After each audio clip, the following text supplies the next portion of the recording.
Hi everyone, and welcome back to the channel. If you're new here, I'm Krista, and this is where we talk all things finance, including saving, investing, and reaching financial independence.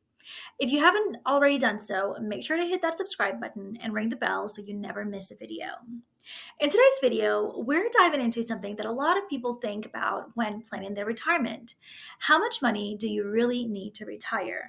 Specifically, we'll compare three different retirement income scenarios: retiring on $25,000 per year, $50,000 per year, and $100,000 per year. We'll break down the pros, the cons, and what lifestyle you can expect with each income level. So, let's get into it. Let's start with the lower end, retiring on $25,000 per year. Now, this might sound like a tight budget, and for some, it absolutely is, but it's not impossible.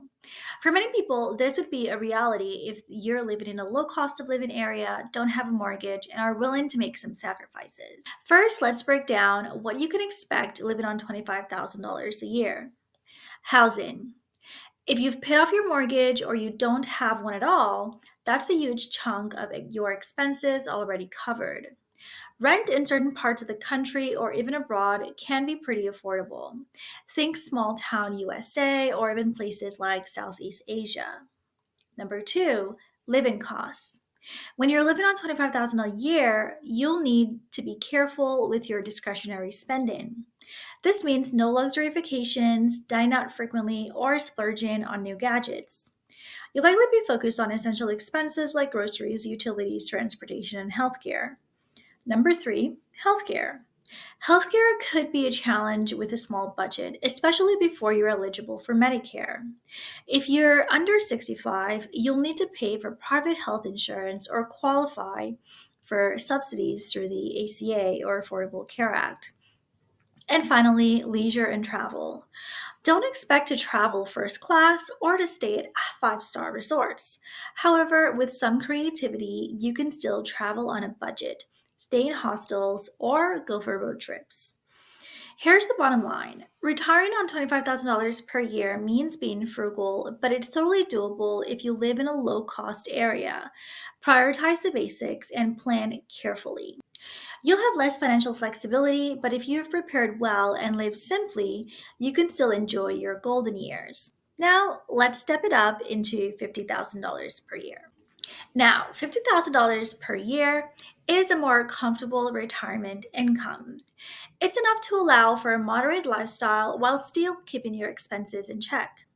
Housing. With $50,000, you can afford a modest apartment or a small home in many parts of the country, including suburbs or rural areas.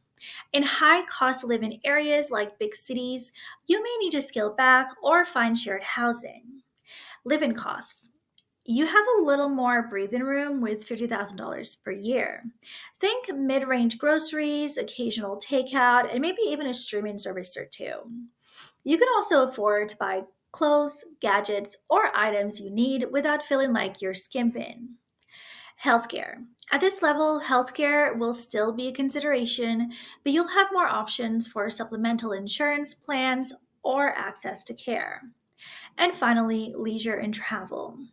You can enjoy modest vacations, visit family, and perhaps travel internationally on a budget.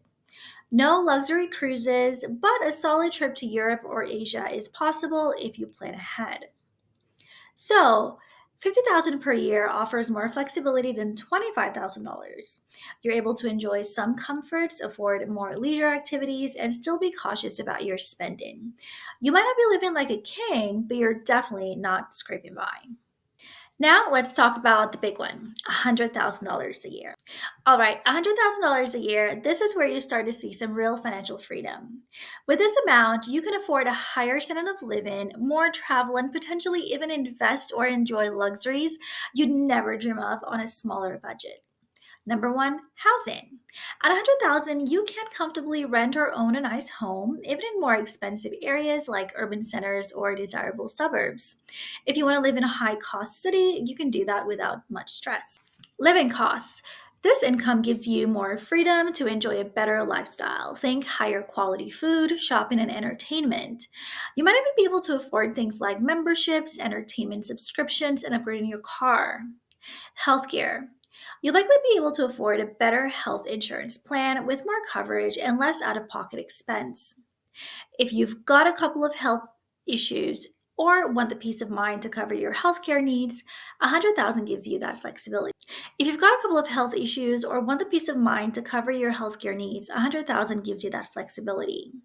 And finally, leisure and travel. Travel becomes more luxurious. You could afford to stay in nicer hotels, take vacations to more expensive destinations, and even enjoy fine dining or first class flights. No need to skimp on expenses if you don't want to. Retiring on $100,000 annually offers the most financial freedom by far. You can enjoy your comfortable lifestyle, travel frequently, and still save or invest a good amount of money. You're in the realm of enjoying the finer things in life without worrying too much about running out of cash. Now, let's take a step back and consider the trade offs. A lot of this depends on your personal lifestyle and what you value in retirement.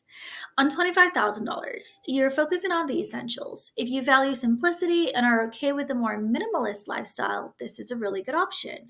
But it requires serious budgeting and living in low cost areas. On 50,000, you have more flexibility. You can afford moderate comforts, but you'll still need to keep an eye on spending. It's a happy medium for people who want to balance comfort with financial prudence. And finally, on 100,000, you've got the ability to live well, travel often, and enjoy luxurious experiences. However, with this income level, you're in the range where your expenses could balloon if you're not too careful. You'll have more room to splurge, but you also have to be mindful of long term sustainability. Ultimately, the amount of money you need to retire comfortably depends on your lifestyle, goals, and where you live. Whether you retire on 25, 50, or $100,000, it's all about managing your expenses and planning ahead. So, what do you think? Would you be comfortable retiring on 25, 50, or 100,000 per year? Drop a comment below and let me know which income level you think is most realistic for you. And again, if you like this video, don't forget to give it a thumbs up, share it with your friends, and subscribe for more content like this. I've got a lot more retirement planning videos on the way, so stay tuned.